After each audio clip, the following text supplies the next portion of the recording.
सींचने की कथा। एक समय की बात है, एक गांव में एक गरीब लेकिन बहुत श्रद्धालु स्त्री रहती थी। वह प्रतिदिन भगवान विष्णु और माता लक्ष्मी की पूजा करती थी। एक दिन उसने सुना कि केला के पेड़ को सींचने से, पानी देने और उसकी पूजा करने से घर में सुख समृद्धि आती है। उसने पूरे मन से हर गुरुवार को केले के पेड़ की पूजा शुरू कर दी। जल चढ़ाती, दीप जलाती और भगवान विष्णु का नाम जपती।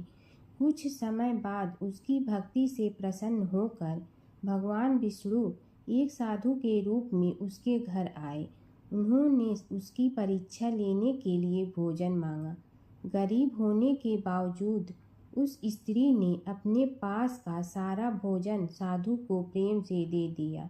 साधु, जो वास्तव में भगवान विष्णु थे, उसकी भक्ति और सेवा से बहुत प्रसन्न हुए और उसे आशीर्वाद दिया, तुम्हारे घर में कभी धन धान्य की कमी नहीं होगी।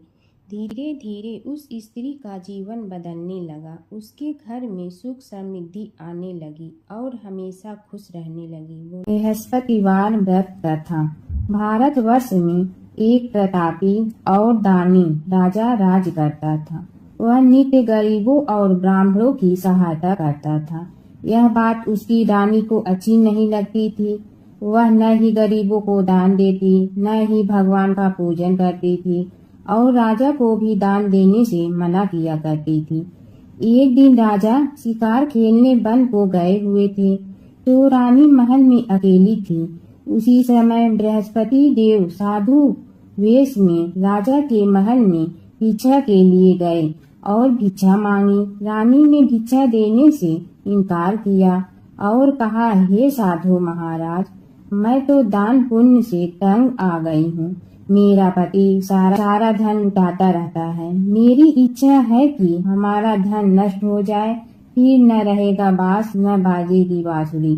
साधु ने कहा, देवी तुम तो बड़ी विचित्र हो। धन संतान तो सभी चाहते हैं, पुत्र और लक्ष्मी तो पापी के घर भी होने चाहिए। यह तुम्हारे पास अधिक धन है तो भूखों को भोजन दो, प्यासों के लिए प्याऊ बनवाओ, मुसाफिरों के लिए धर्मशाले खुलवाओ। जो निर्धन अपनी कुंवारी कन्याओं का विवाह नहीं कर सकती, उनका विवाह करा दो। ऐसे और कई काम हैं जिनके करने से तुम्हारा यश लोक परलोक में फैलेगा। परंतु रानी पर उपदेश का कोई प्रभाव न पड़ा। वह बोली, महाराज आप मुझे कुछ न समझाइए। मैं ऐसा धन नहीं चाहती जो हर जगह बांटते फिरूं। साधु ने उत्तर दिया, यह तुम्हारी ऐसी इच्छा है तो तथास्तु। तुम ऐसा करना कि बृहस्पतिवार को घर लीप कर पीली मिट्टी से अपना सिर धोकर स्नान करना, भट्ठी चढ़ाकर कपड़े धोना। ऐसे करने से आपका सारा धन नष्ट हो जाएगा। इतना कहकर वह साधु महाराज वहां से अंतर ध्यान हो गए। साधु के अनुसार कई बातों को पूरा करते हुए रानी को केवल 3 बृहस्पतिवार ही बीते थे कि उसकी समस्त धन संपत्ति नष्ट हो गई। भोजन के लिए राजा का परिवार तरसने लगा। तब एक दिन राजा ने रानी से बोला कि हे रानी, तुम यहीं रहो, मैं दूसरे देश को जाता हूँ, क्योंकि यहाँ पर सभी लोग मुझे जानते हैं, इसलिए मैं कोई छोटा कार्य नहीं कर सकता। ऐसा कहकर राजा परदेश चला गया। वहाँ वह जंगल से लकड़ी काट कर लाता और शहर में बेचता। इस तरह वह अपना जीवन व्यतीत करने लगा। इधर राजा के परदेश जाते ही रानी और दासी दुखी रहने लगी। एक बार जब रानी और दासी को 7 दिन तक बिना भोजन के रहना पड़ा, तो रानी ने अपनी दासी से कहा, हे दासी, पास ही के नगर में मेरी बहन रहती है, वह बड़ी धनवान है, तू उसके पास जा और कुछ ले आ ताकि थोड़ी बहुत गुजर बसर हो जाए। दासी रानी की बहन के पास गई। उस दिन गुरुवार था और रानी की बहन उस समय बृहस्पतिवार व्रत की कथा सुन रही थी। दासी ने रानी की बहन को अपनी रानी का संदेश दिया, लेकिन रानी की बड़ी बहन ने कोई उत्तर नहीं दिया। जब दासी को रानी की बहन से कोई उत्तर नहीं मिला तो वह बहुत दुखी हुई और उसे क्रोध भी आया। दासी ने वापस आकर रानी को सारी बात बता दी। सुनकर रानी ने अपने भाग्य को कोसा। उधर रानी की बहन ने सोचा कि मेरी बहन की दासी आई थी, परंतु मैं उसे नहीं बोली, इससे वह बहुत दुखी हुई होगी। कथा सुनकर और पूजन समाप्त करके वह अपनी बहन के घर आई और कहने लगी, हे बहन, मैं बृहस्पतिवार का व्रत कर रही थी। तुम्हारी दासी मेरे घर आई थी, परंतु जब तक कथा होती है तब तक न तो उठते हैं और न ही बोलते हैं, इसलिए मैं नहीं बोली। कहो दासी क्यों गई थी? रानी बोली, बहन तुमसे क्या छिपाऊं, हमारे घर में खाने तक को अनाज नहीं था। ऐसा कहते कहते रानी की आंखें भर आई। उसने दासी समेत पिछले 7 दिनों से भूखे रहने तक की बात अपने बहन को विस्तार पूर्वक सुना दी। रानी की बहन बोली, देखो बहन, भगवान बृहस्पति देव सबकी मनोकामना को पूर्ण करते हैं। देखो, शायद तुम्हारे घर में अनाज रखा हो। पहले तो रानी को विश्वास नहीं हुआ, पर बहन के आग्रह करने पर उसने अपनी दासी को अंदर भेजा तो उसे सचमुच अनाज से भरा एक घड़ा मिल गया। यह देखकर दासी को बड़ी हैरानी हुई। दासी रानी से कहने लगी, हे रानी, जब हमको भोजन नहीं मिलता तो हम व्रत ही तो करते हैं, इसलिए क्यों न इनसे व्रत और कथा की विधि पूछ लिया जाए ताकि हम भी व्रत कर सके। तब रानी ने अपनी बहन से बृहस्पतिवार व्रत के बारे में पूछा। उसकी बहन ने बताया, बृहस्पतिवार के व्रत में चने की दाल और मुनक्का से विष्णु भगवान का केले की जड़ में पूजन करें तथा दीपक जलाएं, व्रत कथा सुने और पीला भोजन ही करें। इससे बृहस्पति देव प्रसन्न होते हैं। व्रत और पूजन विधि बताकर रानी की बहन अपने घर को लौट गई। 7 दिन के बाद जब गुरुवार आया तो रानी और दासी ने व्रत रखा। गुड़साल में जाकर चना और गुड़ लेकर आई, फिर उससे केले की जड़ तथा विष्णु भगवान का पूजन किया। अब पीला भोजन कहाँ से आए, इस बात को लेकर दोनों बहुत दुखी थी, क्योंकि उन्होंने व्रत रखा था, इसलिए बृहस्पति देव उनसे प्रसन्न थे। इसलिए वे एक साधारण व्यक्ति का रूप धारण कर 2 थालों में सुंदर पीला भोजन दासी को दे गए। भोजन पाकर दासी प्रसन्न हुई और फिर रानी के साथ मिलकर भोजन ग्रहण किया। उसके बाद वे सभी गुरुवार को व्रत और पूजन करने लगी। बृहस्पति भगवान की कृपा से उनके पास फिर से धन संपत्ति आ गई, परंतु रानी फिर से पहले की तरह आलस करने लगी।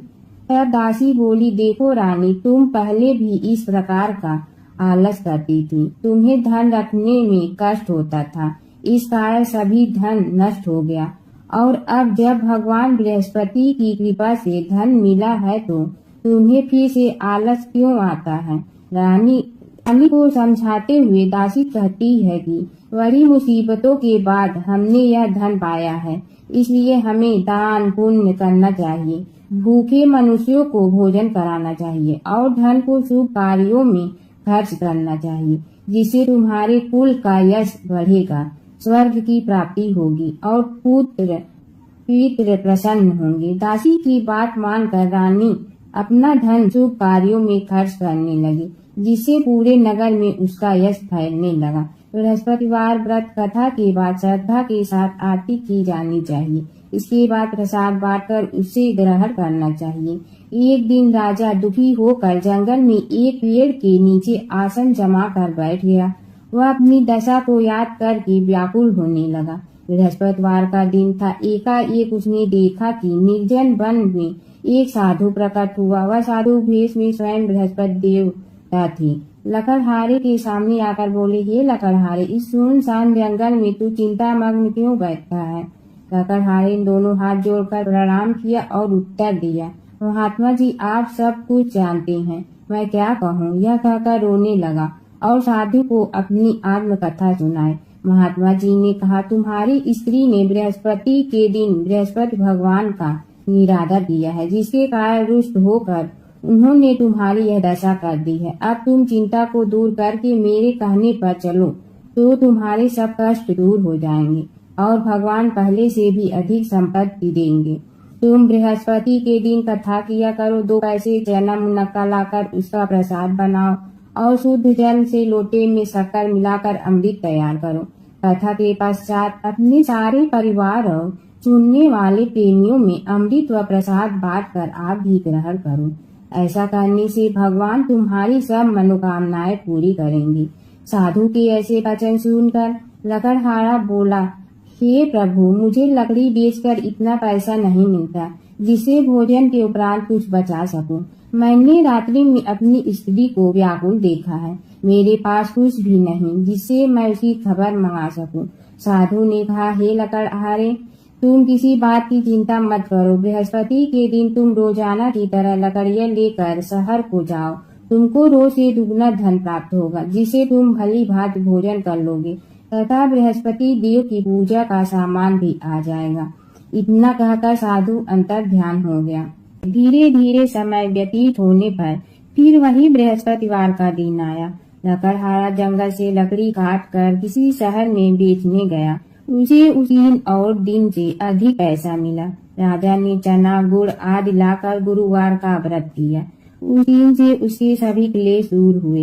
परंतु जब दोबारा गुरुवार का दिन आया तो बृहस्पतिवार का व्रत करना भूल गया। इस कारण बृहस्पति भगवान नाराज हो गए। उस दिन उस नगर के राजा ने विशाल यज्ञ का आयोजन किया तथा शहर में यह घोषणा करा दी कि कोई भी मनुष्य अपने घर में भोजन न बनावे, न आग जलावे। समस्त जनता मेरे यहाँ भोजन करने आवे। इस आज्ञा को जो न मानेगा उसे फांसी की सजा दी जाएगी। इस तरह की घोषणा संपूर्ण नगर में करवा दी गई। राजा की आज्ञा अनुसार शहर के सभी लोग भोजन करने गए, लेकिन लकड़हारा कुछ देर से पहुंचा, इसलिए राजा उसको अपने साथ घर लिवा ले गए और ले जाकर भोजन करा रहे थे तो रानी की दृष्टि उस खूंटी पर पड़ी जिस पर उसका हार लटका हुआ था। वह वहाँ पर दिखाई नहीं दिया। रानी ने निश्चय किया कि मेरा हार इस मनुष्य ने चुरा लिया है। उसी समय सिपाहियों को बुलाकर उसको कारागार में डलवा दिया। जब लकड़हारा कारागार में पड़ गया तो बहुत दुखी होकर विचार करने लगा कि न जाने कौन से पूर्व जन्म के कर्म से मुझे यह दुख प्राप्त हुआ है, और उसी साधु को याद करने लगा जो कि जंगल में मिला था। उसी समय तत्काल बृहस्पति देव साधु के रूप में प्रकट हुए और उसी दशा को देखकर कहने लगे, अरे मूर्ख, तूने बृहस्पति देव की कथा नहीं करी, इस कारण तुझे दुख प्राप्त हुआ है। अब चिंता मत कर, बृहस्पतिवार के दिन कारागार के दरवाजे पर 4 पैसे पड़े मिलेंगे, उनसे तू बृहस्पति देव की पूजा करना, तेरे सभी कष्ट दूर हो जाएंगे। बृहस्पति के दिन उसे 4 पैसे मिले। लकड़हारे ने कथा कही। उसी रात्रि को बृहस्पति देव ने उस नगर के राजा को स्वप्न में कहा, हे राजा, तुमने जिस आदमी को कारागार में बंद कर दिया है वह निर्दोष है, वह राजा है, उसे छोड़ देना। रानी की हार उसी खूंटी पर लटका है। अगर तू ऐसा नहीं करेगा तो मैं तेरे राज्य को नष्ट कर दूंगा। इस तरह रात्रि के स्वप्न को देखकर राजा प्रातः काल उठा और खूंटी पर हार देखकर लकड़हारे को बुलाकर क्षमा मांगी तथा लकड़हारे को योग सुंदर वस्त्र आभूषण देकर विदा कर दिया। बृहस्पति देव की आज्ञा अनुसार लकड़हारा अपने नगर को चल दिया। राजा जब अपने नगर के निकट पहुंचा तो उसे बड़ा आश्चर्य हुआ। नगर में पहले से अधिक बाग, तालाब, कुएं तथा बहुत सी धर्मशाला, मंदिर आदि बन गई है। राजा ने पूछा, यह किसका बाग और धर्मशाला है? तब नगर के सब लोग कहने लगे, यह सब रानी और वादी की है। तो राजा को आश्चर्य हुआ और गुस्सा भी आया। जब रानी ने यह खबर सुनी कि राजा आ रहे हैं तो उन्होंने वादी से कहा कि हे दासी, देख राजा हमको इतनी बुरी हालत में छोड़ गए थे, हमारी ऐसी हालत देखकर वह लौट न जाए, इसलिए तू दरवाजे पर खड़ी हो जा। आज्ञा अनुसार दासी दरवाजे पर खड़ी हो गई। राजा आए तो उन्हें अपने साथ लिवा लाई। तब राजा ने क्रोध करके अपनी रानी से पूछा कि यह धन तुम्हें कैसे प्राप्त हुआ है? तब उन्होंने कहा, हमें यह सब धन बृहस्पति देव के इस व्रत के प्रभाव से प्राप्त हुआ है। राजा ने निश्चय किया कि 7 रोज बाद तो सभी बृहस्पति देव का पूजन करते हैं, परंतु मैं प्रतिदिन दिन में 3 बार कहानी तथा रोज व्रत किया करूँगा। अब हर समय राजा के दुपट्टे में चने की दाल बंधी रहती तथा दिन में 3 बार कहानी कहता। एक रोज राजा ने विचार किया कि चलो अपने बहन के यहाँ हो आवे। इस तरह निश्चय कर राजा घोड़े पर सवार हो अपनी बहन के यहाँ को चलने लगा। मार्ग में उसने देखा कि कुछ आदमी एक मोटे को लिए जा रहे हैं। उन्हें रोक कर राजा कहने लगा, अरे भैया, मेरी बृहस्पतिवार की कथा सुन लो। वे बोले, लो, हमारा तो आदमी मर गया है, इसको अपनी कथा की पड़ी है। परंतु कुछ आदमी बोले, अच्छा कहो, हम तुम्हारी कथा भी सुनेंगे। राजा ने दाल निकाली और जब कथा आधी हुई थी कि मुर्दा हिलने लग गया और जब कथा समाप्त हो गई तो राम राम करके मनुष्य उठकर खड़ा हो गया। आगे मार्ग में उसे एक किसान खेत में हल चलाता मिला। राजा ने उसे देखा और उसे बोला, अरे भैया, तू मेरी बृहस्पतिवार की कथा सुन लो। किसान बोला, जब तक मैं तेरी कथा सुनूंगा तब तक 4 हरैया खेत जोत लूंगा। जा अपनी कथा किसी और को सुनाना। इस तरह राजा आगे चलने लगा। राजा के हटते ही बैल पछाड़ खाकर गिर गया तथा किसान के पेट में बड़ी जोर का दर्द होने लगा। उस समय उसकी माँ रोटी लेकर आई। उसने जब यह देखा तो अपने पुत्र से सब हाल पूछा और बेटे ने सभी हाल कह दिया। तो बुढ़िया दौड़ी दौड़ी उस घुड़सवार के पास गई और उसे बोली कि मैं तेरी कथा सुनूंगी, तू अपनी कथा मेरे खेत पर चलकर ही कहना। राजा ने बुढ़िया के खेत पर जाकर कथा कही, जिसके सुनते ही वह बैल उठ खड़े हुए तथा किसान के पेट का दर्द भी बंद हो गया। राजा अपनी बहन के घर पहुंचा। बहन ने भाई की खूब मेहमानी की। दूसरे रोज प्रातः काल राजा जगा तो वह देखने लगा कि सब लोग भोजन कर रहे हैं। राजा ने अपनी बहन से कहा, ऐसा कोई मनुष्य है जिसने भोजन नहीं किया हो, मेरी बृहस्पतिवार की कथा सुन ले। बहन बोली, हे भैया, यह देश ऐसा ही है कि पहले यहाँ लोग भोजन करते हैं, बाद में अन्य काम करते हैं। अगर कोई पड़ोस में हो तो देखाऊं।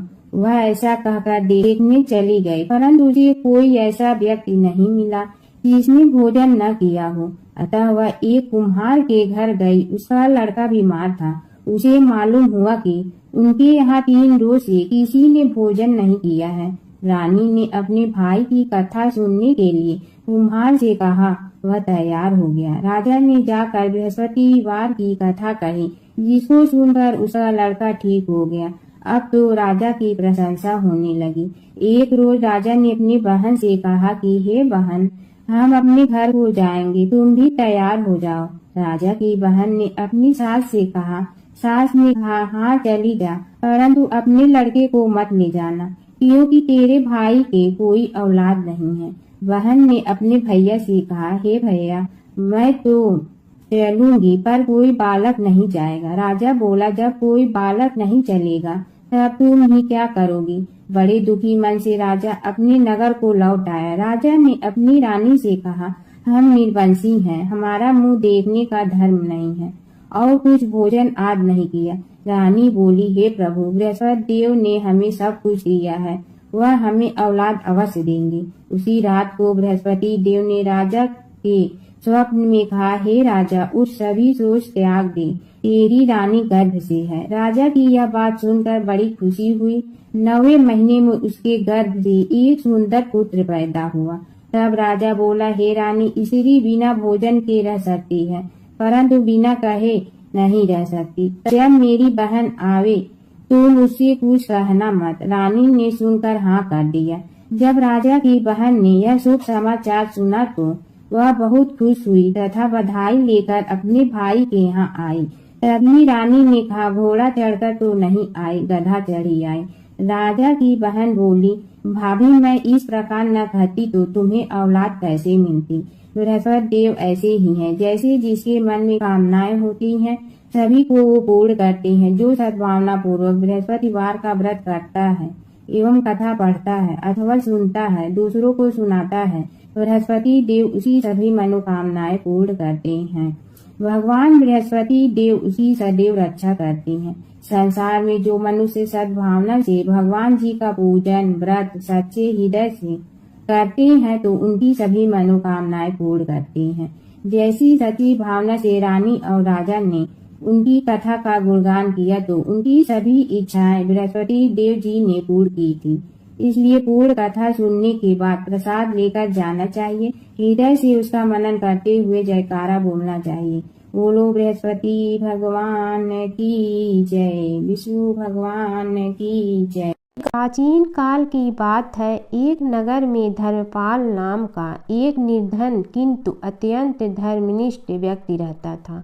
वह न तो अधिक पूजा पाठ जानता था और न ही उसके पास धन था, परंतु उसके हृदय में भगवान विष्णु के प्रति अपार श्रद्धा थी। प्रतिदिन प्रातः स्नान कर भगवान विष्णु का स्मरण करता और तुलसी दल अर्पित करता। तब भी वह हरि नाम का जाप करता रहता। एक दिन किसी कारणवश वह पूजा न कर सका। मन में ग्लानि हुई और रात को उसने भगवान विष्णु से क्षमा याचना की। उसी रात उसे स्वप्न में विष्णु ने दर्शन दिए और कहा, हे भक्त, जो भी व्यक्ति श्रद्धा से मेरा स्मरण करता है मैं उसके सभी पाप हर लेता हूँ। भक्ति में विधि नहीं भाव प्रधान होता है। कुछ समय बाद धर्मपाल के जीवन की सभी कठिनाइयाँ दूर हो गई। उसके घर में सुख शांति और समृद्धि आ गई। अंत समय में उसे वैकुंठ लोक की प्राप्ति हुई। विष्णु भगवान की कथा। एक नगर में एक सेठ व एक सेठानी रहते थे और सेठानी रोज विष्णु भगवान की पूजा करती थी। सेठ को उसका पूजा करना बिल्कुल अच्छा नहीं लगता था। इसी वजह से एक दिन सेठ ने सेठानी को घर से निकाल दिया। घर से निकलने पर वह जंगल की ओर गई तो देखा 4 आदमी मिट्टी खोदने का काम कर रहे थे। उसने कहा कि मुझे नौकरी पर रख लो। उन्होंने उसे रख लिया, लेकिन मिट्टी खोदने से सेठानी के हाथों में छाले पड़ गए और उसके बाल भी उड़ गए। वह आदमी कहते हैं कि बहन, लगता है तुम किसी अच्छे घर की महिला हो। तुम्हें काम करने की आदत नहीं है। तुम एक काम रहने दो और हमारे घर का काम कर लिया करो। वह चारों आदमी उसे अपने साथ घर ले गए और वह 4 मुट्ठी अनाज लाते और सभी बांट कर खा लेते। एक दिन सेठानी ने कहा कि कल से 8 मुट्ठी अनाज लाना। अगले दिन वह 8 मुट्ठी अनाज लाए और सेठानी पड़ोसन से आग मांग लाई। उसने भोजन बनाया, विष्णु भगवान को भोग लगाया, फिर सभी को खाने को दिया। सारे भाई बोले कि बहन, आज तो भोजन बहुत स्वादिष्ट बना है। सेठानी ने कहा कि भगवान का जूठा है तो स्वाद तो होगा ही। सेठानी के जाने के बाद सेठ भूखा रहने लगा और आस पड़ोस के सारे लोग कहने लगे कि ये तो सेठानी के भाग्य से खाता था। एक दिन सेठ अपनी सेठानी को ढूंढने चल पड़ा। उसने ढूंढते हुए वह भी उस जंगल में पहुंच गया जहां वह चारों आदमी मिट्टी खोद रहे थे। सेठ ने उन्हें देखा तो कहा कि भाई, मुझे भी काम पर रख लो। उन आदमियों ने उसे काम पर रख लिया, लेकिन मिट्टी खोदने से उसके भी हाथों में छाले पड़ गए और बाल उड़ने लगे। उसकी यह हालत देख चारों बोले कि तुम्हें काम की आदत नहीं है, तुम हमारे साथ चलो और हमारे घर में रह लो। सेठ उन चारों आदमियों के साथ उनके घर चला गया और जाते ही उसने सेठानी को पहचान लिया, लेकिन सेठानी घूंघट में थी तो सेठ को देख नहीं पाई। सेठानी ने सभी के लिए भोजन तैयार किया और हर रोज की भांति विष्णु भगवान को भोग लगाया। उसने उन चारों भाइयों को भोजन परोस दिया, लेकिन जैसे ही वह सेठ को भोजन देने लगी तो विष्णु भगवान ने उसका हाथ पकड़ लिया। भाई बोले कि बहन, ये तुम क्या कर रही हो? वह बोली, मैं कुछ नहीं कर रही हूँ, मेरा हाथ तो विष्णु भगवान ने पकड़ लिया है। भाई बोले, हमें भी विष्णु भगवान के दर्शन कराओ उसने भगवान से प्रार्थना की तो विष्णु जी प्रकट हो गए। सभी ने दर्शन किए। सेठ ने सेठानी से क्षमा मांगी और सेठानी को साथ चलने को कहा। भाइयों ने अपनी बहन को बहुत सा धन देकर विदा किया। जब सेठानी के साथ सेठ भी भगवान विष्णु की पूजा करने लगा और उनके परिणाम से उनका घर अन्न धन से भर गया। एक समय की बात है कि विष्णु भगवान का विवाह लक्ष्मी जी के साथ निश्चित हो गया। विवाह की तैयारी होने लगी। सभी देवताओं को निमंत्रण भेजे गए, परंतु गणेश जी को निमंत्रण नहीं दिया। कारण जो भी रहा हो, अब भगवान विष्णु की बारात जाने का समय आ गया। सभी देवता अपनी पत्नियों के साथ विवाह समारोह में आए। उन सब ने देखा कि गणेश जी कहीं दिखाई नहीं दे रहे हैं। तब वे आपस में चर्चा करने लगे कि क्या गणेश जी को कोई न्योता नहीं दिया है या स्वयं गणेश जी ही नहीं आए हैं। सभी को इस बात पर आश्चर्य होने लगा। तभी सब ने विचार किया कि विष्णु भगवान से ही इसका कारण पूछा जाए। विष्णु भगवान से पूछने पर उन्होंने कहा कि हमने गणेश जी के पिता भोलेनाथ महादेव को न्योता भेजा है। यदि गणेश जी अपने पिता के साथ आना चाहते हैं तो आ जाते। अलग से न्योता देने की कोई आवश्यकता भी नहीं थी। दूसरी बात यह है कि उनको 1.25 मन मूंग, 1.25 मन चावल, 1.25 मन घी और 1.25 मन लड्डू का भोजन दिन भर में चाहिए। यदि गणेश जी नहीं आएंगे तो कोई बात नहीं। दूसरे के घर जाकर इतना सारा खाना पीना अच्छा भी नहीं लगता। इतनी वार्ता कर ही रहे थे कि किसी एक ने सुझाव दिया, यदि गणेश जी आ भी जाए तो उनके द्वारपाल बनाकर बैठा देंगे कि आप घर की याद रखना। आप तो चूहे पर बैठकर धीरे धीरे चलोगे तो बारात से बहुत पीछे रह जाओगे। यह सुझाव भी सबको पसंद आ गया तो विष्णु भगवान ने भी अपनी सहमति दे दी। होना क्या था कि इतने में गणेश जी वहां आ पहुंचे और उन्हें समझा बुझा कर घर की रखवाली करने बैठा दिया गया। बारात चल रही थी तब नारद जी ने देखा कि गणेश जी तो दरवाजे पर ही बैठे हुए हैं। तो वे गणेश जी के पास गए और रुकने का कारण पूछा। गणेश जी कहने लगे कि विष्णु भगवान ने मेरा बहुत अपमान किया है। नारद जी ने कहने लगे कि अपनी मूसक देना को आगे भेज दे तो वह रास्ता खोद देगी, जिससे उनके वाहन धरती में धंस जाएंगे। तब आपको सम्मान पूर्वक बुलाना पड़ेगा। अब तो गणेश जी ने अपनी मूसक सेना जल्दी से आगे भेज दी और सेना ने जमीन पोली कर दी। जब बारात वहां से निकली तो रथों के पहिए धरती में धंस गए। लाख कोशिश करे परंतु पहिए नहीं निकले। सभी ने अपने अपने उपाय किए परंतु पहिए तो नहीं निकले, बल्कि जगह जगह से टूट गए। किसी की समझ में नहीं आ रहा था कि अब क्या किया जाए। तब तो नारद जी ने कहा, आप लोगों ने गणेश जी का अपमान करके अच्छा नहीं किया। यदि उन्हें मना कर लाया जाए तो आपका कार्य सिद्ध हो सकता है और यह संकट टल सकता है। शंकर भगवान ने अपने दूत नंदी को भेजा और वे गणेश जी को लेकर आए। गणेश जी का आदर सम्मान के साथ पूजन किया। तब कहीं रथ के पहिए निकले। अब रथ के पहिए निकल के परंतु टूट गए तो उन्हें सुधारे गए।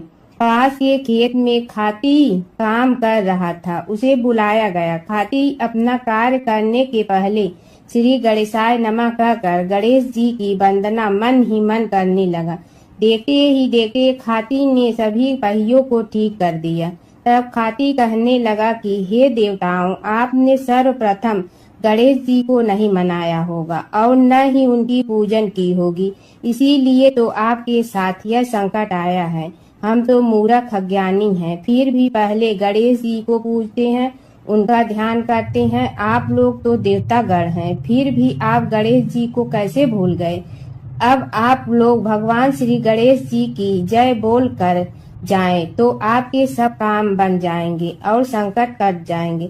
ऐसा कहते हुए बारात वहां से चल दी और विष्णु भगवान को लक्ष्मी जी के साथ विवाह संपन्न करा के सभी सकुशल घर लौट आए।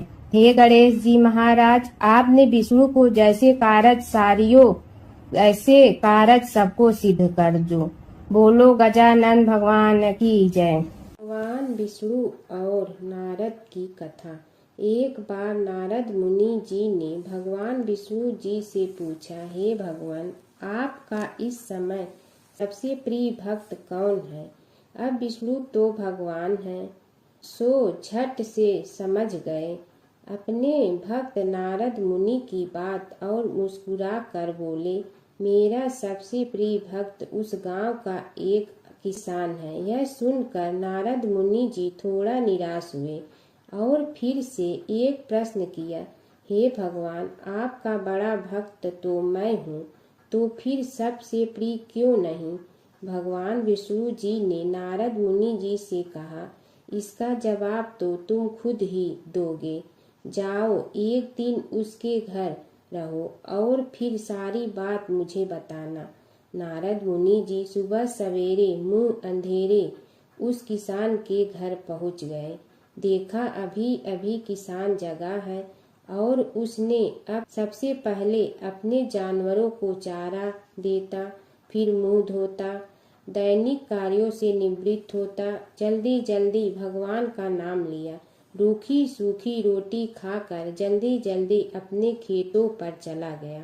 सारा दिन खेतों में काम किया और शाम को वापस घर आया। जानवरों को अपनी जगह बांधा, उन्हें चारा पानी डाला, हाथ धोया, मुंह धोया, फिर थोड़ी देर भगवान का नाम लिया, फिर परिवार के संग बैठकर खाना खाया और कुछ बातें की और फिर से सो गया। अब सारा दिन यह सब देखकर नारद मुनि जी भगवान विष्णु के पास वापिस आए और बोले, भगवान, मैं आज सारा दिन उस किसान के संग रहा, लेकिन वो तो ढंग से आपका नाम भी नहीं ले सकता। उसने थोड़ी देर सुबह, थोड़ी देर शाम को और भी जल्दी जल्दी आपका ध्यान किया, और मैं तो 24 घंटे सिर्फ आपका ही नाम जपता हूँ। क्या आपका सबसे प्रिय भक्त वो गरीब किसान ही है? भगवान विष्णु जी ने नारद की बात सुनकर कहा, अब इसका जवाब भी तुम मुझे खुद ही देना। और भगवान विष्णु जी ने एक कलश अमृत से भरा नारद मुनि को थमाया और बोले, इस कलश को लेकर तुम तीनों लोकों की परिक्रमा करके आओ, लेकिन ध्यान रहे अगर एक बूंद भी अमृत नीचे गिरा तो तुम्हारी सारी भक्ति और पुण्य नष्ट हो जाएगी। नारद मुनि तीनों लोकों की परिक्रमा करके जब भगवान विष्णु के पास वापस आए तो खुश होकर बोले, भगवान, मैंने एक बूंद भी अमृत नीचे नहीं गिरने दिया। विष्णु भगवान ने पूछा, और इस दौरान तुमने मेरा नाम कितना बार लिया, मेरा स्मरण कितनी बार किया? तो नारद बोले, अरे भगवान जी, मेरा तो सारा ध्यान इस अमृत पर था, फिर आपका ध्यान कैसे करता? भगवान विष्णु ने कहा, हे नारद, देखो उस किसान को, वो अपना कर्म करते हुए भी नियमित रूप से मेरा स्मरण करता है, क्योंकि जो अपना कर्म करते हुए भी मेरा जाप करे वो ही मेरा सबसे प्रिय भक्त है। तुम तो सारे दिन खाली बैठे ही जप करते हो, और जब तुम्हें कर्म दिया तो मेरे लिए तुम्हारे पास समय ही नहीं था। तो नारद मुनि सब समझ गए और भगवान के चरण पकड़ कर बोले, हे भगवान, आपने मेरा अहंकार तोड़ दिया, आप धन्य हैं। एक गांव में एक बुढ़िया माई रहती थी। उसके 2 बेटे तथा बहू भी थे। बुढ़िया माई भगवान श्री हरि विष्णु की परम भक्त थी। अपना जीवन दान धर्म पुण्य कार्य कर्मों में लगाती थी, परंतु बुढ़िया माई कभी भी मंदिर और सत्संग में व तीर्थ स्थानों पर नहीं जाती थी। एक बार गांव में भागवत कथा हो रही थी। बेटे ने कहा, माँ, आप सारा दिन घर में रहती हैं, आप मंदिर में भागवत कथा सुनने क्यों नहीं जाती? बुढ़िया माई ने बेटे का मन रखने के लिए कह दिया कि आज जाऊंगी, परंतु नहीं गई। ऐसा करते करते 6 दिन निकल गए। बुढ़िया माई के बेटे ने कहा, माँ, आज अंतिम दिन है, आज तो कथा सुनने आपको जाना ही पड़ेगा। सारा दिन घर का काम करके बुढ़िया माई ने जाते जाते इतनी देर कर दी कि अंतिम दिन की भागवत कथा भी समाप्त हो गई। भगवान श्री हरि विष्णु सन्यासी का रूप धारण करके बुढ़िया माई के पास आए और बोले, बुढ़िया माई, तुम कहाँ जा रही हो? बुढ़िया माई ने कहा, मैं भागवत कथा सुनने जा रही हूँ। तब सन्यासी रूपधारी भगवान श्री हरि विष्णु ने कहा, अब इतनी देर से क्यों जा रही हो? वहाँ तो अब कथा समाप्त हो गई है, अब वहाँ जाकर क्या करोगी? बुढ़िया माई ने कहा, अब घर से निकली हूँ तो जाकर ही रहूंगी। सब सन्यासी रूपधारी भगवान श्री हरि विष्णु ने कहा कि अब कथा समाप्त हो गई, भक्त लोग भी अपने अपने घर चले गए, अब तुम वहाँ से क्या लाओगी? तो बुढ़िया माई बोली, कुछ नहीं तो मैं वहाँ से एक ईंट ही उठा लाऊंगी। तो सन्यासी रूपधारी भगवान श्री हरि विष्णु बोले, तुम वहाँ से मिट्टी की ईंट लाओगी, उसके बदले में मैं तुम्हें एक सोने की ईंट देता हूँ। बुढ़िया माई ने ईंट ले ली और घर की तरफ चल पड़ी और विचार करने लगी कि यदि यह ईंट मैं घर लेकर जाऊंगी तो बेटे बहू झगड़ने लगेंगे, इसीलिए घर के आंगन में बाहर ही बुढ़िया माई ने वह ईंट जमीन में गाड़ दी। परंतु अब बुढ़िया माई का ध्यान उस ईंट पर ही रहने लगा। खाने पीने घर के काम करने में सदैव बुढ़िया माई अपना ध्यान सोने की ईंट पर ही लगाई रखती। बेटे बहू ने पूछा, माँ पूरे दिन घर के आंगन में क्या करती रहती हो? तो बुढ़िया माई ने कहा, मैं आने जाने वाले को देखती रहती हूँ। एक दिन बुढ़िया माई मर गई। यमराज के दूत बुढ़िया माई को लेने आए। बुढ़िया माई को लेकर धर्मराज जी के पास पहुँचे और धर्मराज जी को सारी बात बतलाई। धर्मराज जी ने बुढ़िया माई को कुतिया की योनि दे दी और कुतिया उसी पेड़ के नीचे बैठी रहती। बुढ़िया माई की बहू ने कहा, इस कुतिया को यहाँ से भगाओ, नहीं तो यह बच्चों को काट जाएगी। तो उसके बेटे ने उसकी पीठ पर एक लकड़ी मारी और बुढ़िया माई मर गई और को सर्प की योनि मिली। आंगन में सर्प को देखकर बेटे बहू ने किसी को काट नहीं जाए इसी डर से मार दिया। फिर बुढ़िया माई मरकर धर्मराज जी के पास पहुंची। बुढ़िया माई कीड़ी का रूप धारण करके उस आंगन में कीड़ी नगरा बना लिया। आंगन में कीड़ी नगरा हो गया। घर वाले बहुत परेशान हुए। घर वाले भोजन भी नहीं बना रहे थे और मन ही मन होने का स्मरण करने लगे। तब भगवान श्री हरि विष्णु सन्यासी का रूप धारण करके आए और बोले कि कुछ खाने को दे दो। तो घरवाले ने कहा, महाराज, हमारे खाने को भी कुछ नहीं बनाया क्योंकि हमारे घर में कीड़ी नगरा हो गया है, आप ही इसका कुछ उपाय बतलाइए। तब महाराज जी ने आंगन में खोदा और सोने की 28 निकाली और दोनों बेटों को दे दी और कहा, तुम्हारी माँ के नाम से दान पुण्य करना, धर्मशाला बनवाना, स्कूल बनवाना, प्याऊ लगवाना, गौशाला में गाय के चारे खाने की व्यवस्था करना। परंतु दोनों बेटे आपस में झगड़ने लगे कि तू दान कर, तू दान कर। किसी ने बुढ़िया माई के नाम से कोई दान नहीं किया और कीड़ी नगरा वहाँ उसी स्वरूप में स्थापित रहा। कुछ दिन बाद सन्यासी वापस आया और बुढ़िया माई के बेटों ने भगवान स्वरूपधारी सन्यासी महाराज से कहा कि हमारी घर की हालत वैसी की वैसी है, कीड़ी नगरा तो वैसे का वैसा ही है।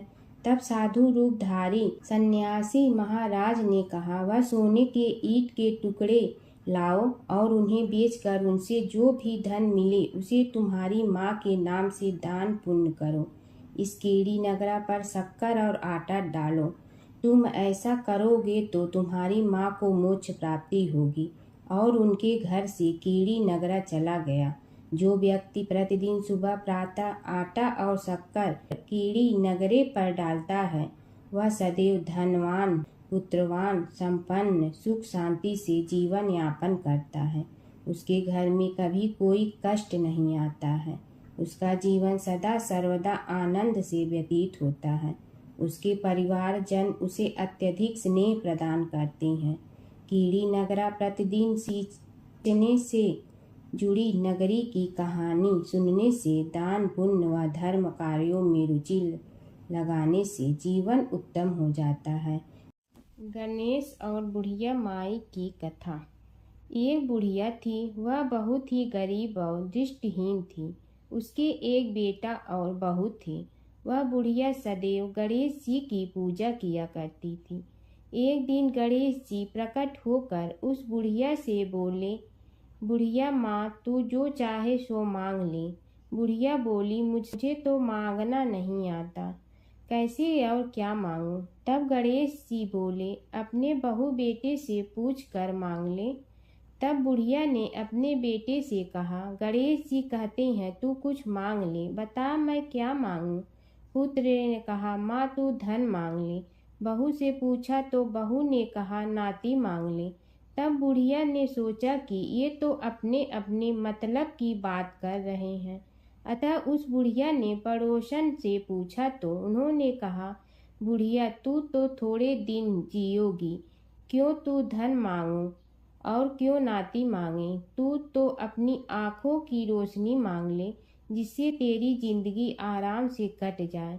इस पर बुढ़िया बोली, यदि आप प्रसन्न हैं तो मुझे 9 करोड़ की माया दे, निरोगी काया दे, अमर सुहाग दे, आँखों की रोशनी दे, नाती दे, पोता दे और सब परिवार को सुख दे और अंत में मोक्ष दे। यह सुनकर तब गणेश जी बोले, बुढ़िया माँ, तुमने तो हमें ठग लिया। फिर भी जो तूने मांगा है वचन के अनुसार सब तुझे मिलेगा। और यह कहकर गणेश जी अंतर ध्यान हो गए। उधर बुढ़िया माँ ने जो कुछ मांगा वह सब कुछ मिल गया। हे गणेश जी महाराज, जैसे तुमने उस बुढ़िया माँ को सब कुछ दिया वैसे ही सबको देना। बुढ़िया माई को मुक्ति दी। तुलसी माता की कथा।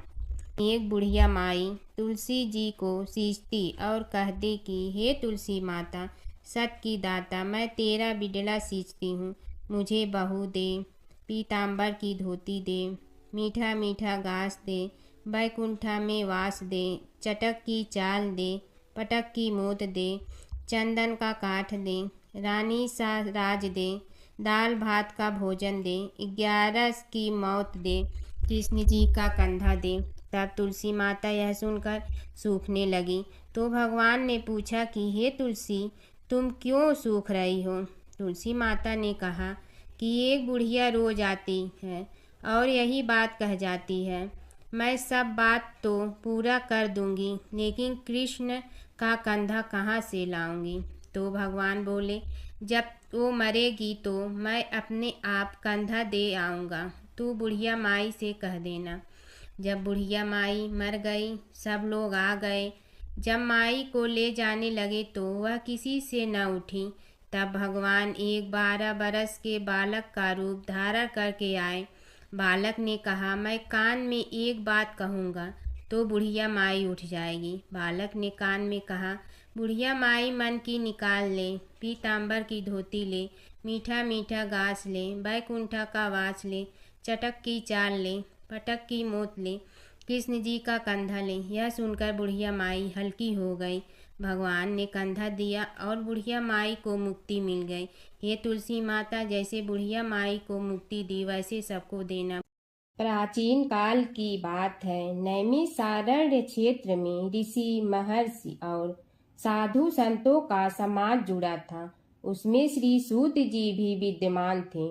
शौनक जी ने उनकी सेवा में उपस्थित होकर निवेदन किया कि हे अज्ञान रूप घोर तिमिर को नष्ट करने में करोड़ों सूर्यों के समान प्रकाशमान श्री सूत जी हमारे कानों के लिए अमृत के समान जीवन प्रदान करने वाले कथा तत्व का वर्णन कीजिए। हे सूत जी, हमारे हृदयों में ज्ञान के प्रकाश की वृद्धि तथा भक्ति, वैराग्य और विवेक की उत्पत्ति जिस कथा से हो सकती हो वह हमारे प्रति कहने की कृपा कीजिए। शौनक जी की जिज्ञासा से सूत जी बड़े प्रसन्न हुए। पूरा तन इतिहासों के स्मरण से उनका शरीर पुलकायमान हो रहा था। वे कुछ देर उसी स्थिति में विराजमान रहकर कुछ विचार करते रहे और अंत में बोले, शौनक जी, इस विषय में आपके चित्त में बड़ी जिज्ञासा है। आप धन्य हैं जो सदैव ज्ञान की प्राप्ति में तत्पर रहते हुए विभिन्न पुराण कथाओं की जिज्ञासा रखते हैं। आज मैं आपको ज्ञान के परम स्रोत रूप श्री गणेश जी का जन्म कर्म रूप चरित्र सुनाऊंगा। गणेश जी से ही सभी ज्ञानों सभी विद्याओं का उद्भव हुआ है। अब आप सावधान चित्त से विराजमान हो। श्री गणेश जी के ध्यान और नमस्कार पूर्वक उनका चरित्र श्रवण करें। नमस्तस्मै गणेशाय ब्रह्मा विद्या प्रदायिनी यनागस्त्यसमः साक्षात विघ्न सागर सोषणे। कैसे हैं वे श्री गणेश जो सभी प्रकार की ब्रह्म विद्याओं को प्रदान करने वाले अर्थात ब्रह्मा के सगुण और निर्गुण स्वरूप पर प्रकाश डालने और जीव ब्रह्मा का अभेद प्रतिपादन करने वाली विद्याओं के दाता हैं। वे विघ्नों के समुद्रों को महर्षि अगस्त के समान शोषण करने में समर्थ हैं। इसलिए उनका नाम विघ्न सागर शोषक के नाम से प्रसिद्ध है। मैं उन भगवान श्री गणेश जी को नमस्कार करता हूँ। प्रथम पूजा के अधिकारी श्री गणेश जी, यह कहकर सूत जी कुछ समय के लिए मौन हो गए और फिर बोले, शौनक जी, भगवान गणेश जी ही सर्वप्रथम पूजा प्राप्ति के अधिकारी हैं। किसी भी देवता की पूजा करो, पहले उनकी पूजा करो। शौनक जी ने निवेदन किया, हे भगवान, हे सूत, सर्वप्रथम यह बताने की कृपा कीजिए कि गणेश जी को प्रथम पूजा का अधिकार किस प्रकार प्राप्त हुआ।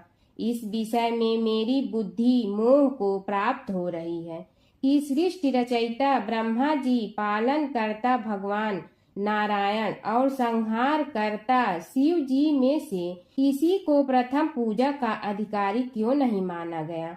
यह त्रिदेव ही तो सबसे बड़ा देवता माने जाते हैं। सूत जी ने कहा, शौनक जी, यह भी एक रहस्य ही है। देखो, अधिकार मांगने से नहीं मिलता, इसके लिए योग्यता होनी चाहिए। संसार में अनेकों देवी देवताएं पूजे जाते हैं। पहले जो जिसका इष्ट देव होता है वह उसी की पूजा किया करता है। इससे बड़े देवताओं के महत्व में कमी आने की आशंका उत्पन्न हो गई। इस कारण देवताओं में परस्पर विवाद होने लगा। वे उसका निर्णय प्राप्त करने के लिए शिव जी के पास पहुँचे और प्रणाम करके पूछने लगे, प्रभु, हम सब में प्रथम पूजा का अधिकारी कौन है। शिव जी सोचने लगे कि किसे प्रथम पूजा का अधिकारी माने। तभी उन्हें एक युक्ति सूझी। बोले, देवगण, इसका निपटारा बातों से नहीं तथ्यों से होगा। इसके लिए एक प्रतियोगिता रखनी होगी, शिव की परिक्रमा करने की प्रतियोगिता। देवगण उनका मुख देखने लगे, शंकित हृदय से सोचने लगे कि कैसी प्रतियोगिता रहेगी। यह शिव जी ने उनके मन के भाव ताड़ लिए, इसलिए सांत्वना भरे शब्दों में बोले, घबराओ मत, कोई कठिन परीक्षा नहीं ली जाएगी। बस इतना ही कि सभी अपने अपने वाहनों पर चढ़कर संसार की परिक्रमा करो और फिर यहाँ लौट आओ। जो पहले लौटेगा वही सर्वप्रथम पूजा का अधिकारी होगा। अब क्या देर थी, सभी अपने अपने वाहन पर चढ़कर दौड़ पड़े। किसी का वाहन गजराज था तो किसी का सिंह, किसी का भैंसा तो किसी का मृग, किसी का हंस तो किसी का उल्लू, किसी का अश्व तो किसी का श्वान। अभिप्राय यह है कि वाहनों को विविधता के दर्शन उस समय जितने भले प्रकार से हो सकते थे उतने अन्य समय में नहीं। सबसे गया बीता वाहन गणेश जी का था मूषक। उससे चूहा भी कहते हैं। ऐसे वाहन के बल भरोसे इस प्रतियोगिता में सफल होना तो क्या, सम्मिलित होना भी हास्यास्पद है। गणेश जी ने सोचा, छोड़ो, क्या होगा प्रतियोगिता में भाग लेने से, हम तो यहाँ बैठे रह कर ही तमाशा देखेंगे। वे बहुत देर तक विचार करते रहे। अंत में उन्हें एक युक्ति सूझी। शिव जी स्वयं ही जगदाता हैं, यह संसार उन्हीं का प्रतिबिंब है, तब क्यों न इन्हीं की परिक्रमा कर ली जाए। इनकी परिक्रमा करने से ही संसार की परिक्रमा हो जाएगी। ऐसा निश्चय कर उन्होंने मूषक पर चढ़कर शिव जी की परिक्रमा की और उनके समक्ष जा पहुँचे। शिव जी ने कहा, तुमने परिक्रमा पूर्ण कर ली? उन्होंने उत्तर दिया, जी हाँ। शिव जी सोचने लगे कि इसे तो यहीं घूमते हुए देखा, फिर परिक्रमा कैसे कराया। देवताओं का परिक्रमा करके लौटना आरंभ हुआ और उन्होंने गणेश जी को वहां बैठे देखा तो माथा ठनक गया। फिर भी साहस करके बोले, अरे तुम विश्व की परिक्रमा के लिए नहीं गए? गणेश जी ने कहा, अरे मैं कब का यहाँ आ गया। देवता बोले, तुम्हें तो कहीं भी नहीं देखा। गणेश जी ने उत्तर दिया, देखते कहाँ से, समस्त संसार शिव जी में विद्यमान है। इनकी परिक्रमा करने से ही संसार की परिक्रमा पूर्ण हो गई। सूत जी बोले, शौनक, इस प्रकार गणेश जी ने अपनी बुद्धि के बल पर ही विजय प्राप्त कर ली। उनका कथन सत्य था, इसलिए कोई विरोध करता भी तो कैसे। बस उसी दिन से गणेश जी की प्रथम पूजा होने लगी। सूत जी बोले, हे शौनक जी, यह एक तथ्य है कि गणेश जी ही उसके पात्र हैं। वे बड़े देवता का भी कार्य सिद्धि में विघ्न उपस्थित होने पर उन विघ्न राज का आश्रय न लिया हो। हे शौनक, वे देव भी बड़े दयालु हैं। नाम तो शिव जी का ही आशुतोष है, किंतु वे सर्वात्मा और सर्वरक्षक प्रभु तो शिव जी की अपेक्षा भी शीघ्र ही प्रकट हो जाते हैं। उनका भक्त कभी किसी संकट में नहीं पड़ता। यदि प्रारब्ध वशात कभी किसी विपत्ति में पड़ भी जाता है तो गणेश्वर की उपासना करने पर उनके अनुग्रह से उनके समस्त दुख दूर होकर परम सुख की प्राप्ति होती है। शौनक ने कहा, हे सूत जी, हे महाभाग, हे प्रभु, मैं गणेश जी के विभिन्न चरित्रों का अध्ययन करना चाहता हूँ, तो मुझे बताइए कि किस ग्रंथ का अवलोकन करूँ। हे दयामय, आपको तो उनके समस्त चरित्र विदित है कि यदि आप ही उन्हें सुनाने की कृपा करें तो मेरा अत्यधिक उपकार होगा। सूत जी बोले, हे शौनक भगवान, गणेश्वर के इतने चरित्र हैं कि उन सब का कथन इस जीवा से संभव नहीं, क्योंकि प्रभु अनंत, प्रभु चरित्र अनंता वाली बात समस्त विद्वान ऋषि मुनि कहते हैं। फिर भी गणेश जी प्रथम पूजा के अधिकारी होने के कारण समस्त देव चरित्रों में जुड़े हुए हैं, इसलिए उनका प्रभाव भी सर्वाधिक व्यापक है। हे मुने, हे शौनक, वे भगवान सर्व समर्थ हैं। वे सभी का तिरस्कार करने में समर्थ हैं, किंतु उनका तिरस्कार कोई भी नहीं कर सकता। यह त्रिलोक्य उन्हीं भगवान के संकेत पर नित्य करता है। इसकी समस्त क्रियाएं उन्हीं की इच्छा पर आश्रित हैं। हे शौनक भगवान गणेश्वर स्वयं कहते हैं, शिवे विष्णु च शक्तौ च सूर्ये मयि निराधिप यो भेद बुद्धि योगः स सम्य योगो मतो मम। हे नरेश्वर, हे वरेण्य, शिव, विष्णु, शक्ति, सूर्य और मुझ गणेश में जो अभेद बुद्धि योग है, मेरे मत में वही सम्यक योग है। इससे यह भी सिद्ध है कि समस्त देवता उन्हीं के स्वरूप हैं। वे ही भगवान विभिन्न कार्य रूपों के अनुसार अपना भिन्न भिन्न नाम रखते हैं। हे मुनि श्रेष्ठ, उन सब देवताओं के चरित्र भी उन्हीं गणराज के चरित्र हैं। यद्यपि सब चरित्र एक ही ग्रंथ में मिलने में संभव नहीं है, फिर भी गणेश्वर के अनेकों प्रमुख चरित्रों का वर्णन गणेश पुराण में हुआ है। राजा सोमकांत का वृत्तांत कथन। शौनक जी ने पूछा, हे प्रभु, गणेश पुराण का आरंभ किस प्रकार हुआ, यह मुझे बताने की कृपा करे। इस पर सूत जी ने कहने लगे, हे शौनक, यद्यपि गणेश पुराण है तो बहुत प्राचीन, क्योंकि भगवान गणेश्वर तो आदि हैं। न जाने कब से गणेश जी अपने उपासकों पर कृपा करते चले आ रहे हैं। उनके अनंत चरित्र हैं, जिनका संग्रह एक महापुराण का रूप ले सकता है।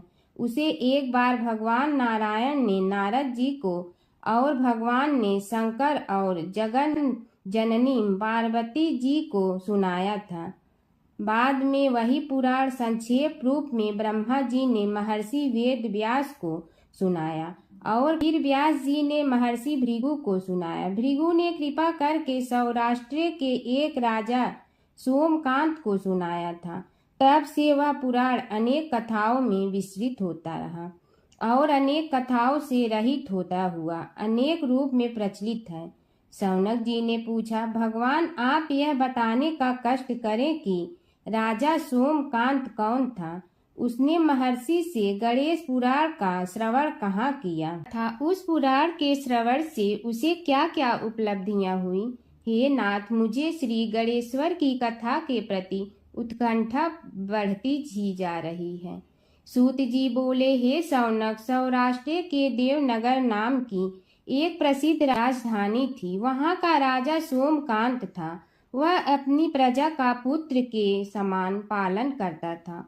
वह वेद ज्ञान संपन्न, शस्त्र विद्या में पारंगत एवं प्रबल प्रतापी राजा, समस्त राजाओं में मान्य तथा अत्यंत वैभवशाली था। उसका ऐश्वर्य कुबेर के भी ऐश्वर्य को लज्जित करता था।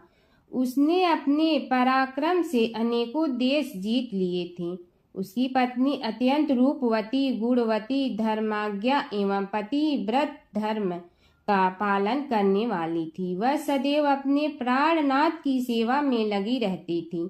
उसका नाम सुधर्मा था। जैसे वह प्रतिव्रता थी, वैसे ही राजा भी एक पत्नी व्रता का पालन करने लगा। उसके हेमकांत नामक एक सुंदर पुत्र था। वह भी सभी विद्याओं का ज्ञाता और अस्त्र शस्त्रादि के अभ्यास में निपुण हो गया था। यह सभी श्रेष्ठ लक्षणों से संपन्न, सद्गुणी एवं प्रजा जनों के हितों का अत्यंत पोषक था। इस प्रकार राजा सोमकांत स्त्री पुत्र, पशु वाहन, राज्य एवं प्रतिष्ठा आदि से सब प्रकार सुखी था। उससे दुख तो था ही नहीं। सभी राजागण उसका हार्दिक सम्मान करते थे तथा उसकी श्रेष्ठ कीर्ति भी संसार व्यापी थी। परंतु युवावस्था के अंत में सोमकांत को घृणित कोष्ठ रोग हो गया। उसके अनेक उपचार किए गए, किंतु कोई लाभ नहीं हुआ। रोग शीघ्रता से बढ़ने लगा और उसके कीड़े पड़ गए। जब रोग की अधिक वृद्धि होने लगी और उसका कोई उपाय न हो सका, तो राजा ने मंत्रियों को बुलाकर कहा, सुव्रतो, जाने किस कारण यह रोग मुझे पीड़ित कर रहा है। अवश्य ही यह किसी पूर्व जन्म के पाप का फल होगा। इसलिए मैं अब अपना समस्त राजपाट छोड़कर वन में रहूंगा। मेरे पुत्र हेमकांत को मेरे समान मानकर राज्य शासन का धर्म पूर्वक संचालन कराते रहें। यह कहकर राजा ने शुभ दिन दिखवाकर अपने पुत्र हेमकांत को राज्य पद पर अभिषेक किया और अपनी पत्नी सुधर्मा के साथ निर्जन वन की ओर चल दिया। प्रजापालक राजा के वियोग में समस्त प्रजा जन अश्रु बहाते हुए उनके साथ चले गए। राज्य की सीमा पर पहुंचकर राजा ने अपने पुत्र अमात्यगण और प्रजा जनों को समझाया, आप सब लोग धर्म के जानने वाले, श्रेष्ठ आचरण में तत्पर एवं सहृदय हैं।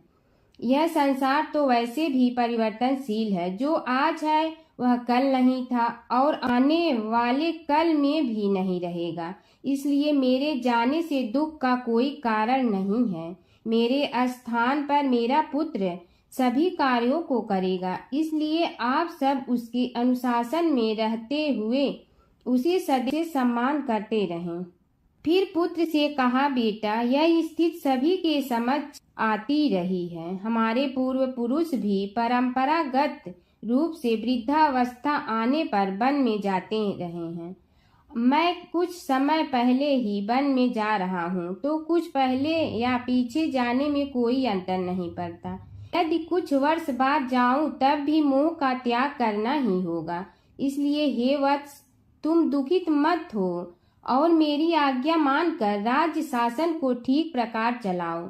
ध्यान रखना, क्षत्रिय धर्म का कभी त्याग न करना और प्रजा को सदा सुखी रखना। इस प्रकार राजा सोमकांत ने सभी को समझा बुझा कर वहां से वापस लौट आया और स्वयं अपनी पतिव्रता भार्या के साथ वन में प्रवेश किया। पुत्र हेमकांत के आग्रह से उसने सुबल और ज्ञान गम्य नामक 2 आत्माओं को भी साथ ले लिया। उन सब ने एक समतल एवं सुंदर स्थान देखकर वहां विश्राम किया। तभी उन्हें एक मुनि कुमार दिखाई दिया। राजा ने उससे पूछा, तुम कौन हो, कहाँ रहते हो? यदि उचित समझो तो मुझे बताओ। मुनि बालक ने कोमल बाड़ी में कहा, मैं महर्षि भृगु का पुत्र हूँ। मेरा नाम च्यवन है। हमारा आश्रम निकट में ही है। अब आप भी अपना परिचय दीजिए। राजा ने कहा, मुनि कुमार, आपका परिचय पाकर मुझे बड़ी प्रसन्नता हुई। मैं सौराष्ट्र के देवनगर नामक राज्य का अधिपति रहा हूँ। अब अपने पुत्र को राज्य देकर मैंने अरण्य की शरण ली है। मुझे कुष्ठ रोग अत्यंत पीड़ित किए हुए हैं। उसकी निवृत्ति का कोई उपाय करने वाला हो तो कृपा कर मुझे बताइए। मुनि कुमार ने कहा, मैं अपने पिताजी से अपना वृतांत कहता हूँ, फिर वे जैसा कहेंगे आपको बताऊंगा। यह कहकर मुनि बालक चला गया और कुछ देर में ही आकर बोला, राजन, मैंने आपका वृतांत अपने पिताजी को बताया। उनकी आज्ञा हुई है कि आप सब मेरे साथ आश्रम में चलकर उनसे भेंट करें, तभी आपके रोग के विषय में भी विचार किया जाएगा। राजा सोमकांत के पूर्व जन्म का वृत्तांत भृगु द्वारा वर्णन।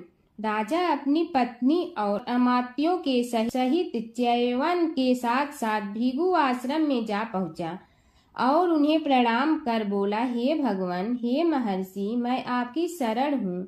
आप मुझ कुष्ठी पर कृपा कीजिए। महर्षि बोले, राजन, यह तुम्हारे किसी पूर्व जन्म कृत पाप का ही उदय हो गया है।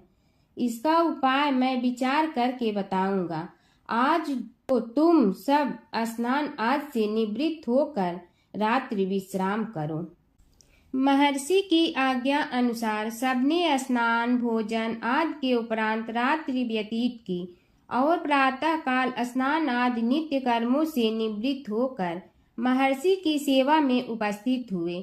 महर्षि ने कहा, राजन, मैंने तुम्हारे पूर्व जन्म का वृत्तांत जान लिया हूँ और यह भी विदित कर लिया है कि किस पाप के फल से तुम्हें इस रोग की प्राप्ति हुई है। यदि तुम चाहो तो उसे सुना दूं। राजा ने हाथ जोड़कर निवेदन किया, बड़ी कृपा होगी मुनिनाथ, मैं उसे सुनने के लिए उत्कंठित हूँ। महर्षि ने कहा, तुम पूर्व जन्म में एक धनवान वैश्य के लाडले पुत्र थे। वह वैश्य विंध्याचल के निकट कौलहार नामक ग्राम में निवास करता था। उसकी पत्नी का नाम सुलोचना था। तुम उसी वैश्य दंपत के पुत्र हुए। तुम्हारा नाम कामद था। तुम्हारा लालन पालन बड़े लाड चाव से हुआ।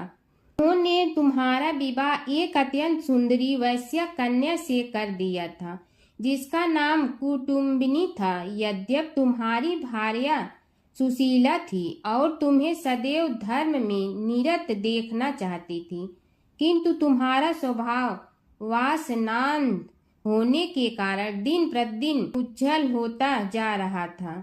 किंतु माता पिता भी धार्मिक थे, इसलिए उनके सामने तुम्हारी उज्ज्वलता दबी रही।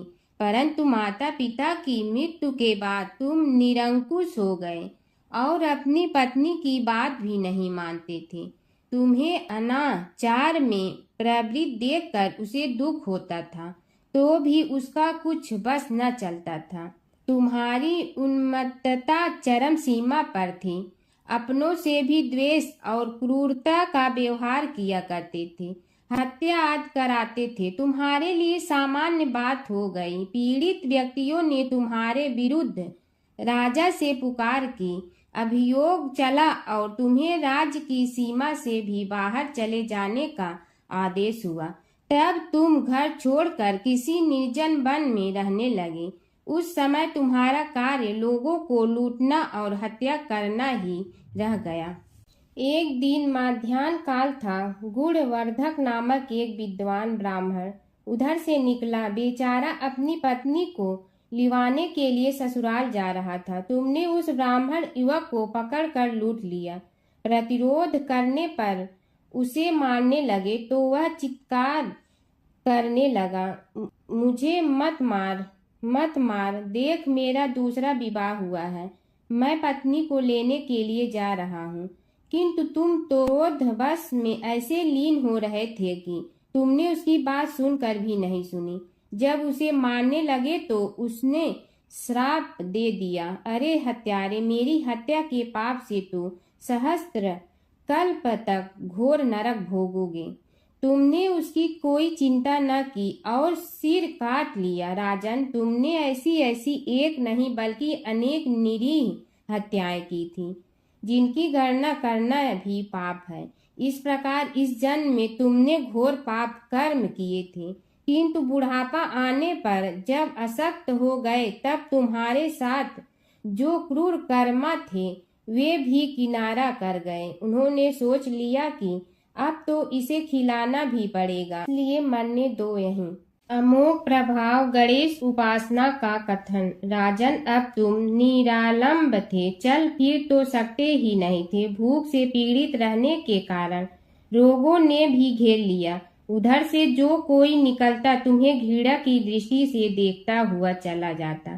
तब तुम आहार की खोज में बड़ी कठिनाई से चलते हुए एक जीर्ण शीर्ण देवालय में पहुंचा। उसमें भगवान गणेश्वर की प्रतिमा विद्यमान थी। तब न जाने किस पुण्य के उदय होने से तुम्हारे मन में गणेश जी के प्रति भक्ति भाव जागृत हुआ। तुम निराहार रहकर उनकी उपासना करने लगे। उससे तुम्हें सब कुछ मिला और रोग भी कम हुआ। राजन, तुमने अपने साथियों की दृष्टि बचाकर बहुत सा धन एक स्थान पर गाड़ दिया था। अब तुमने उस धन को उसे देवालय के जीर्णोद्धार में लगाने का निश्चय किया। शिल्पी बुलाकर उस मंदिर को सुंदर और भव्य बनवा दिया। इस कारण कुख्याति सुख्याति में बदलने लगी। फिर यथा समय तुम्हारी मृत्यु हुई। यमदूतों ने पकड़कर तुम्हें यमराज के समक्ष उपस्थित किया। यमराज तुमसे बोले, जीव, तुमने पाप और पुण्य दोनों ही किए हैं और दोनों का ही भोग तुम्हें भोगना है, किंतु पहले पाप का फल भोगना चाहते हो पुण्य का। इसके उत्तर में तुमने प्रथम अपने पुण्य कर्मों के भोग की इच्छा प्रकट की और इसीलिए उन्होंने तुम्हें राजकुल में जन्म लेने के लिए भेज दिया। पूर्व जन्म में तुमने भगवान गणाध्यक्ष का सुंदर एवं भव्य मंदिर बनवाया था, इसलिए तुम्हें सुंदर देह की प्राप्ति हुई। यह कहकर महर्षि भृगु कुछ रुके। उन्होंने देखा कि राजा को इस वृतांत पर शंका हो रही है। तभी महर्षि के शरीर में असंख्य विकराल पक्षी उत्पन्न होकर राजा की ओर झपटे। उनकी चोंच बड़ी तीक्ष्ण थी, जिनसे वे राजा के शरीर को नोच नोच कर खाने लगे। उसके कारण उत्पन्न असहनीय पीड़ा से व्याकुल हुए राजा ने महर्षि के समक्ष हाथ जोड़कर निवेदन किया, प्रभु, आपका आश्रम तो समस्त द्वेष आदि से परे है और यहाँ मैं आपकी शरण में बैठा हूँ। तब यह पक्षी मुझे आकर ही क्यों पीड़ित कर रहे हैं? हे मुनिनाथ, इनसे मेरी रक्षा कीजिए। महर्षि ने राजा के अंतर्वचन सुनकर सांत्वना देते हुए कहा, राजन, तुमने मेरे वचनों में शंका की थी और जो मुझ सत्यवादी के कथन में शंका करते हैं उसे खाने के लिए मेरे शरीर से इसी प्रकार पक्षी प्रकट हो जाते हैं, जो कि मेरे हुंकार करने पर भस्म हो जाया करते हैं। यह कर महर्षि ने हुंकार की और तभी वे समस्त पक्षी भस्म हो गए। राजा श्रद्धावनत होकर उनके समक्ष अश्रुपात करता हुआ बोला, प्रभु, अब आप पाप से मुक्त होने का उपाय कीजिए। महर्षि ने कुछ विचार कर कहा, राजन, तुम पर भगवान गणेश्वर की कृपा सहज रूप से है और वे ही प्रभु तुम्हारे पापों को भी दूर करने में समर्थ हैं। इसलिए तुम उनके पाप नाशक चरित्रों का श्रवण करो। गणेश पुराण में उनके चरित्रों का भले प्रकार वर्णन हुआ है, अतएव तुम श्रद्धा भक्ति पूर्वक उसी को सुनने में चित्त लगाओ। राजा ने प्रार्थना की, महामुनि, मैंने गणेश पुराण का नाम भी आज तक नहीं सुना, तो उनके सुनने का सौभाग्य कैसे प्राप्त कर सकूंगा। हे नाथ, आपसे अधिक ज्ञानी और प्रकांड विद्वान और कौन हो सकता है। आप ही मुझ पर कृपा कीजिए। महर्षि ने राजा की दीनता देखकर उसके शरीर पर अपने कमंडल का मंत्रपूत जल छिड़का। तभी राजा को एक छींक आई और नासिका से एक अत्यंत छोटा काले वर्ण का पुरुष बाहर निकल आया। देखते देखते वह बढ़ गया। उसके भयंकर रूप को देखकर राजा कुछ भयभीत हुआ, किंतु समस्त आश्रमवासी वहां से भाग गए। वह पुरुष महर्षि के समक्ष हाथ जोड़कर खड़ा हो गया। उन्हें उसकी ओर देखा और कुछ उच्च स्वर में बोले, तू कौन है, क्या चाहता है। वह बोला, मैं साक्षात पाप हूँ, समस्त पापियों के शरीर में मेरा निवास है। आपके मंत्रपूत जल के स्पर्श से मुझे विवश होकर राजा के शरीर से बाहर निकलना पड़ा है। अब मुझे बड़ी भूख लगी है, बताइए क्या खाऊं और कहाँ रहूं। महर्षि बोले, तू उस आम के अवकाश स्थान में निवास कर और उसी वृक्ष के पत्ते खाकर जीवन निर्वाह कर। यह सुनते ही वह पुरुष आम के वृक्ष के पास पहुंचा, किंतु उसके स्पर्श मात्र से वह वृक्ष जलकर भस्म हो गया। फिर जब पाप पुरुष को रहने के लिए कोई स्थान दिखाई न दिया तो वह भी अंतर्हित हो गया। हर व्रत कथा के साथ पढ़ी और सुनी जाने वाली लपसी तपसी की यह कहानी। एक लपसी था, एक तपसी था। तपसी हमेशा भगवान की तपस्या में लीन रहता था। लपसी रोजाना सवा सेर की लपसी बनाकर भगवान का भोग लगाकर जीम लेता था। एक दिन दोनों लड़ने लगे। तपसी बोला, मैं रोज भगवान की तपस्या करता हूँ, इसलिए मैं बड़ा हूँ। लपसी बोला, मैं रोज भगवान को सवा सेर लपसी का भोग लगाता हूँ, इसलिए मैं बड़ा हूँ। नारद जी वहाँ से गुजर रहे थे। दोनों को लड़ता देखकर उनसे पूछा कि तुम क्यों लड़ रहे हो। तपसी ने खुद के बड़ा होने का कारण बताया और लपसी ने अपना कारण बताया। नारद जी बोले, तुम्हारा फैसला मैं करूँगा। दूसरे दिन लपसी और तपसी नहाकर अपनी रोज की भक्ति करने आए तो नारद जी ने छुपकर 1.25 करोड़ की एक एक अंगूठी उन दोनों के आगे रख दी। तपसी की नज़र उस अंगूठी पर पड़ी, जो उसने चुपचाप अंगूठी उठाकर अपने नीचे दबा ली। तब लपसी की नज़र अंगूठी पर पड़ी, लेकिन उसने ध्यान नहीं दिया। भगवान को भोग लगाकर लपसी खाना खाने लगा। नारद जी सामने आए तो दोनों ने पूछा कि कौन बड़ा, तो नारद जी ने तपसी से खड़ा होने को कहा। वो खड़ा हुआ तो उसने नीचे दबी अंगूठी दिखाई पड़ी। नारद जी ने लपसी से कहा, तपस्या करने के बाद भी तुम्हारी चोरी करने की आदत नहीं गई, इसलिए लपसी बड़ा है और तुम्हें तुम्हारी तपस्या का कोई फल भी नहीं मिलेगा। तपसी शर्मिंदा होकर माफ़ी मांगने लगा। उसने नारद जी से पूछा, मुझे मेरी तपस्या का फल कैसे मिलेगा। नारद जी ने कहा, यदि कोई गाय और कुत्ते की रोटी नहीं बनाएगा तो फल तुम्हें मिलेगा। यदि कोई ब्राह्मण को भोजन करवा कर दक्षिणा नहीं देगा तो फल तुम्हें मिलेगा। यदि कोई साड़ी के साथ ब्लाउज नहीं देगा तो फल तुझे मिलेगा। यदि कोई दिए से दिया जलाएगा तो फल तुम्हें मिलेगा। यदि कोई सारी कहानी सुने लेकिन तुम्हारी कहानी नहीं सुने तो फल तुझे मिलेगा। उसी दिन से हर व्रत कथा कहानी के साथ लपसी तपसी की कहानी भी सुनी और कही जाती है। ओम जय जगदीश हरे स्वामी, जय जगदीश हरे। भक्त जनों के संकट क्षण में दूर करे। ओम जय जगदीश। जो ध्यावे फल पावे, दुख बिन से मन का, सुख संपत्ति घर आवे, कष्ट मिटे तन का। ओम जय जगदीश हरे। मात पिता तुम मेरे, शरण कहूँ किसकी, तुम बिनय और न दूजा, आस करूं जिसकी। ओम जय जगदीश हरे। तुम पूर्ण परमात्मा, तुम अंतर्यामी, पार ब्रह्म परमेश्वर, तुम सबके स्वामी। ओम जय जगदीश हरे। तुम बिंदा के सागर, तुम पालन करता, मैं मूर्ख कल काम, कृपा करो भरता। ओम जय जगदीश हरे। तुम हो ये कय गोचर, सबके प्राणपति, किस विधि मिलूं दया में, तुमको मैं कुमति। ओम जय जगदीश हरे। दीन बंधु दुख हरता, तुम रक्षक मेरे, अपने हाथ उठाओ, द्वार पड़ा तेरे। ओम जय जगदीश हरे। विषय विकार मिटा, पाप हरो देवा, श्रद्धा भक्ति बढ़ाओ, संतन की सेवा। ओम जय जगदीश हरे। तन मन धन सब तेरा, स्वामी सब कुछ है तेरा, तेरा तुझको अर्पण क्या लागे मेरा।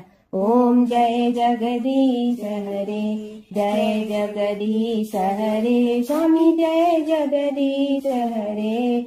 भक्त जनों के संकट क्षण में दूर करे। ओम जय जगदीश हरे। स्वामी जय जगदीश हरे।